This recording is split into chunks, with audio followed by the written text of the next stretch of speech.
Welcome to the Junior Golf Podcast, a podcast dedicated to helping parents and juniors navigate through the journey of junior golf. From fitness to mental coaching, we cover it all on this podcast. Here's your host, Ro Thompson.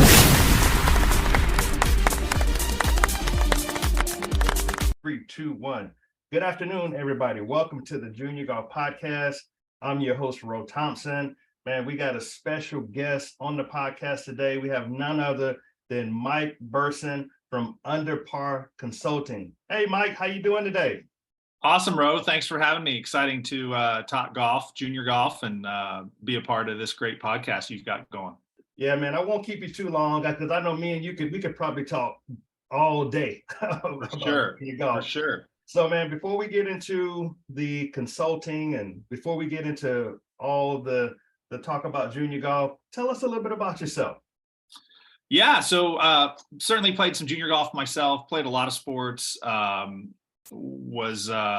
not play college golf. I was not academically mature. So went to college, quit, was not smart on my end. Ended up getting into the golf business, was teaching, was trying to play a little bit, and then ended up following a girl to South Carolina who's now my wife. She was moving back here to get her PhD, and I figured out real quick I need to get back to school. Right. So went back to school, and then ended up kind of falling into a volunteer position with the Gamecocks, the men's side. Nice. And then that's the assistant McDonald, right? So he was not there yet. He wasn't there yet. Okay. Puggy Blackman. I know Coach Puggy. Yeah, Coach Puggy. Yeah, Coach Puggy did some work with Lil John. Yeah. At the Apex Center. Yeah. Yes. Yeah. So I worked for him for a year. He was kind of getting out, and asked me if I wanted to come on mid-year as his assistant, and he said, "You're in charge of recruiting," and I had not recruited anything. Right. So I was recruiting for this SEC top 25 team. Mm-hmm. And it was kind of trial by fire. It wasn't ideal, but it was a good learning experience. Right. And then Bill came on the next year, and the rest is history kind of on that front. He's one of my best friends, and we had a great run there, and we had a really special time there in Columbia. Good. Yeah, we Coach Puggy is also out at Cobblestone University Park, so I see him from time to time. So yeah, I have to tell him I had you on as a host of the podcast. Yeah, I spent a lot of days at that facility and on that range, and those were good times. Yeah, Lil John loves to practice over there, so we joined that club probably about 2.5-3 years ago. We joined them, so he's loved it because there's a lot of juniors up there that practice with from time to time. So that's great. And you're down in Charleston, right? Yeah. So we moved back about 2 years ago. I was the head coach at Wisconsin for 10 years. And loved that. Had no intentions really of getting out of coaching. And then during COVID, I was home instead of traveling 125, 30 days a year. And we have a 12-year-old daughter, and realized she was 10 at the time. But realized now this is pretty cool being home. I can go to volleyball practice, and I can do a lot of things that I had never done, even really since we got married. I started coaching when we were married. So it was hard. I loved coaching, but we always saw ourselves moving back here and move back and kind of, created this company, and we're spending a lot of time together. So it's great. That's good. Now, does your 12-year-old play golf? Nope. Doesn't have any interest in it. My wife doesn't, which is I actually think it's great. Yeah, my wife swam in college, has no interest in golf. My daughter has no interest. She's really taken to volleyball. So I actually enjoy it. I can just be a supportive parent. I don't know anything about volleyball other than what I watch, and my wife's the same. And I actually think that's good. Right, and you don't have to worry about getting frustrated. No, I just cheer and say we're proud of you when we ride home, and that's perfect. That's right. That's another conversation for another day. Yeah. All right. So, man, tell us why you chose to get into the consulting part of golf, so to speak. Yeah, I wanted to stay in golf. I'm not really good at anything outside of sports, I don't think. probably not really good at selling insurance or anything like that. So, I felt like the recruiting part, I mean, there are people that do that. I felt like, those were hundreds, if not thousands of situations I had been in, from visits to offers to who to recruit and why. Right. I didn't see myself just wanting to do that. I wanted to be, on the performance side too. So the performance side of the company is really based on what I think a lot of college coaches see. Right. And I think you and I maybe talked about it. I think in our country, it's really hard. It's really easy actually to get a full swing lesson. It's not hard to get a pretty good full swing lesson. There's a lot of people that do that very well. Right. We do a really, really poor job in the golf industry of teaching people how to play golf. Right. And as people want to play competitively, especially juniors to college players and on, we do a really poor job of teaching course management, teaching people how to chip and putt, teaching people how to practice. And it becomes really evident when kids transition to college, because the best ball strikers are rarely the best players. Wow. And so I don't know. I just saw an avenue there where those things aren't being widely taught. I don't have all the answers, but I feel like I've kind of seen what works and what doesn't. And it's been fun to do something different that is not all over the place for sure. Right. And how did you come up with the name Under Par Consulting, which is a great name, I must say? Sitting in our basement during COVID. Right. It's funny. I had somebody the other day ask me where I came up with the logo, thinking I had some, I was paying some graphic designer, and I said, no, I came up with it on my Mac in the basement. Right. The logo comes from on GolfStat, red circles are birdies. And I thought that was something different, but no fancy name, no fancy story. It's just something I came up with, and it's stuck. So. I tell you, COVID really brought on some creativity from a lot of people. Yeah. That's good. Now, it was an interesting transition. So now what's your primary objective of the firm, and who are you trying to help right now?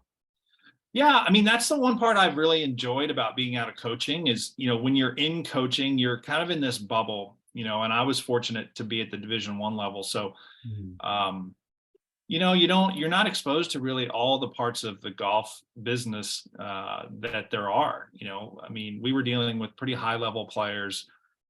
A lot of them wanted to play at the next level. So, we're focused on juniors, as specifically for the recruiting side, but right. Development of juniors. I do short game with some college players. I am fortunate to work with an old player of mine who plays professionally, and we do some stuff when needed.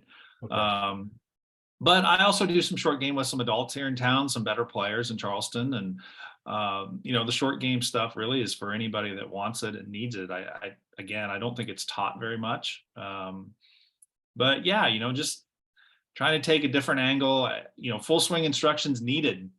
I'm not saying it's not needed. It's certainly important, but we should be able to play pretty good golf if we don't swing it perfectly. And still, absolutely. Yeah.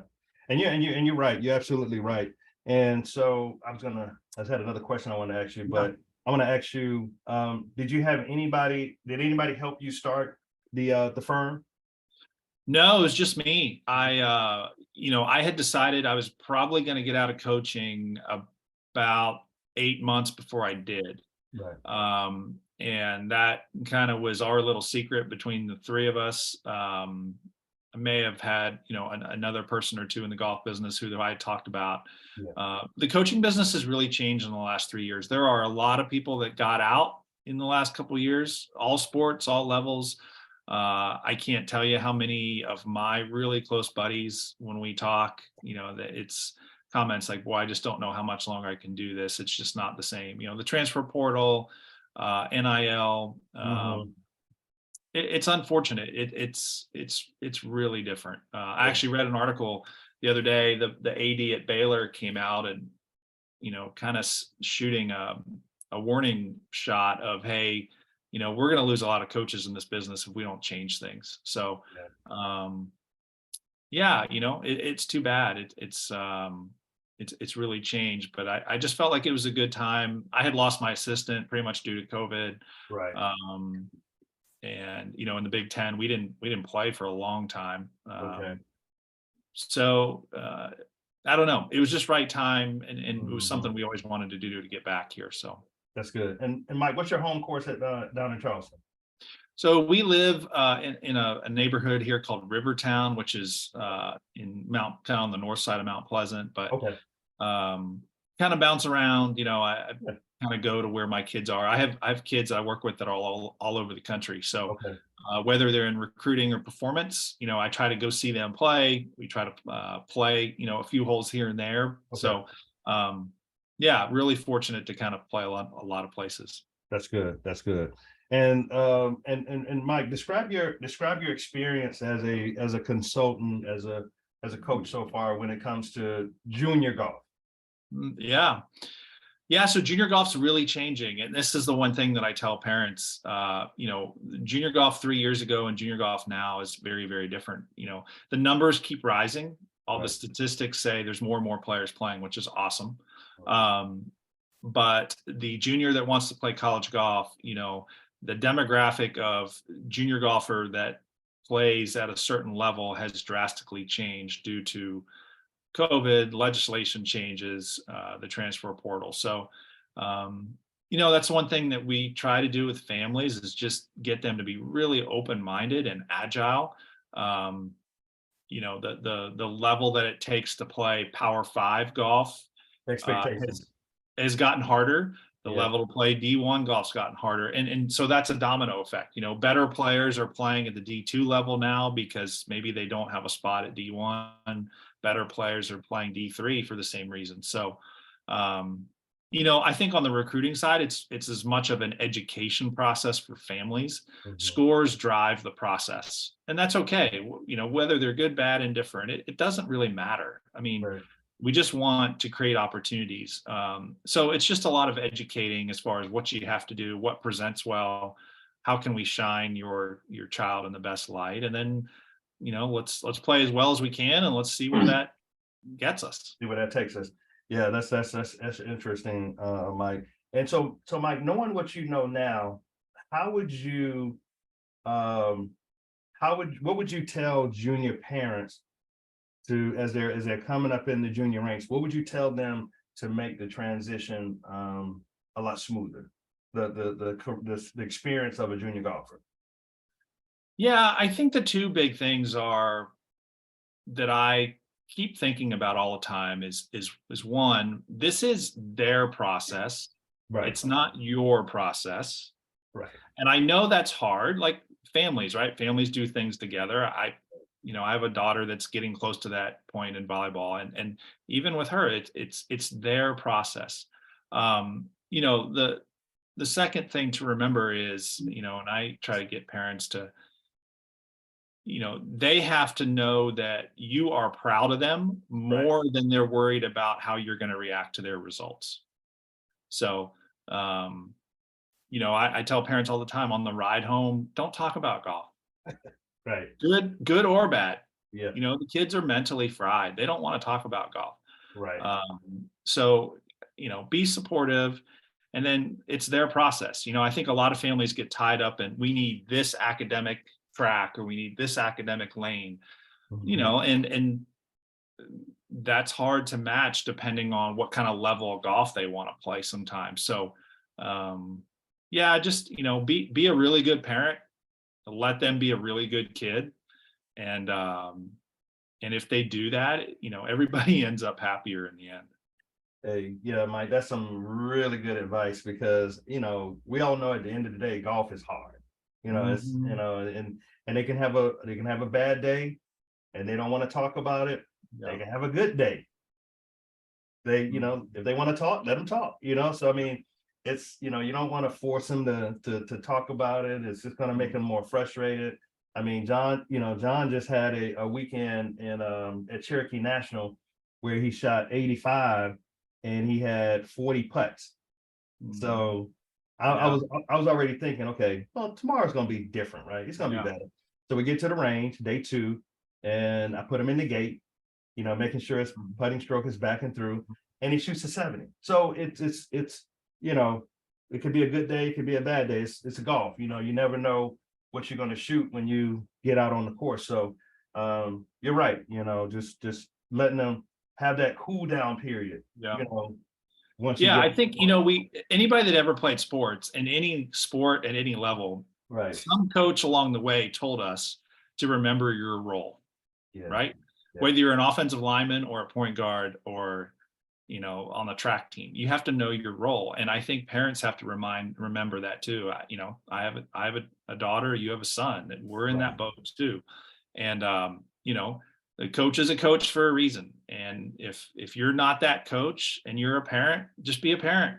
Let them coach, let your kid play. So, it's really important that we remember our role in this process. So that's good.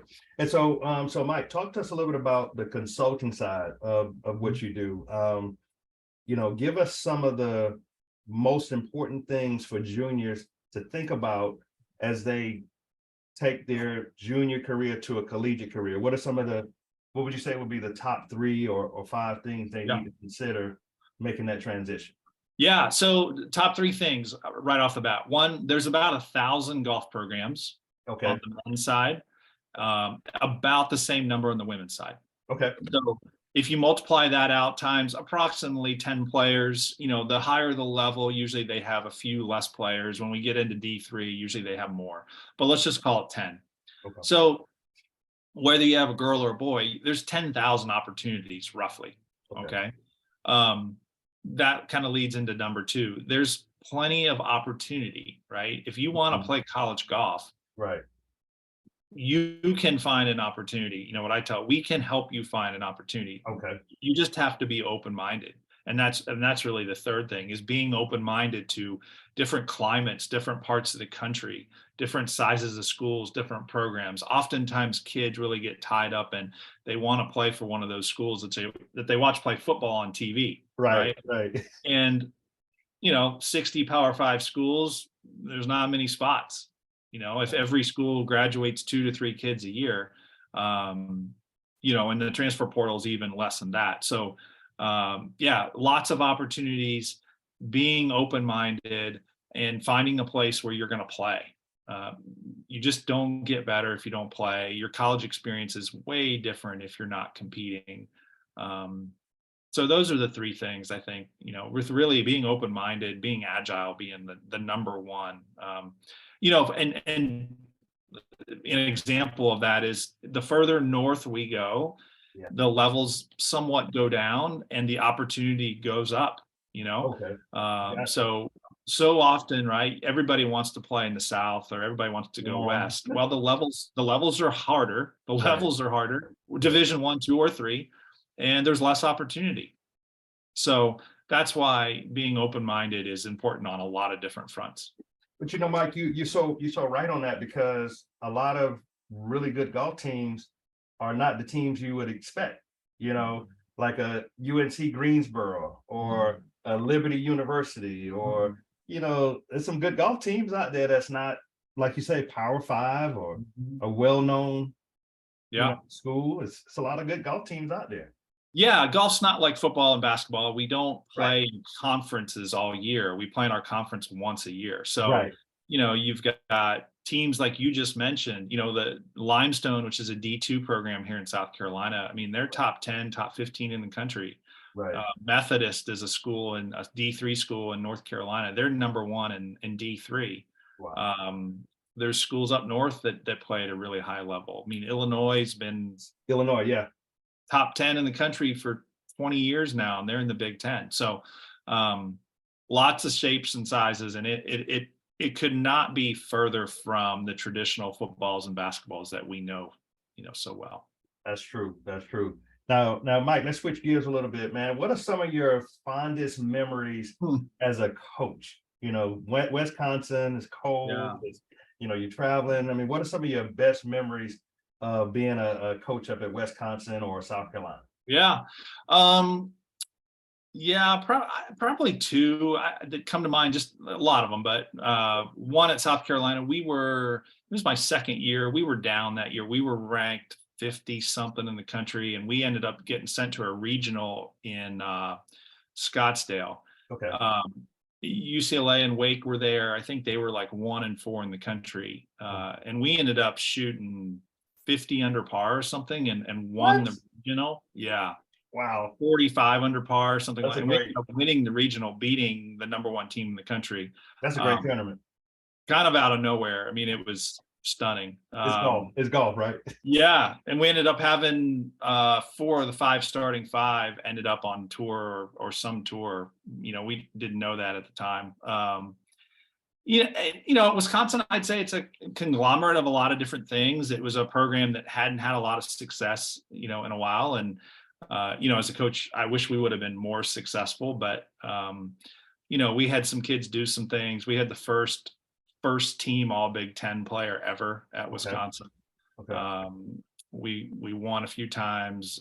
We've got, 3 guys from those teams that are now on PGA Tour affiliated tours. And, so I think just at Wisconsin, more proud of, how we left it compared to when we were there. And, it's fun kind of going somewhere and elevating things, and leaving them in a better spot. So that's good. It was fun. It was, just, family had to take priority at some point, and, it was a good time to get out. Good. Well, listen, how can, our listeners, find you? How can they reach you? We're on social media. Instagram is probably the most often posted at. Kind of combination of recruiting tidbits and some performance stuff. Underparconsulting.com is the website. Lots of information there as far as programming options. I, like we said, happy to help.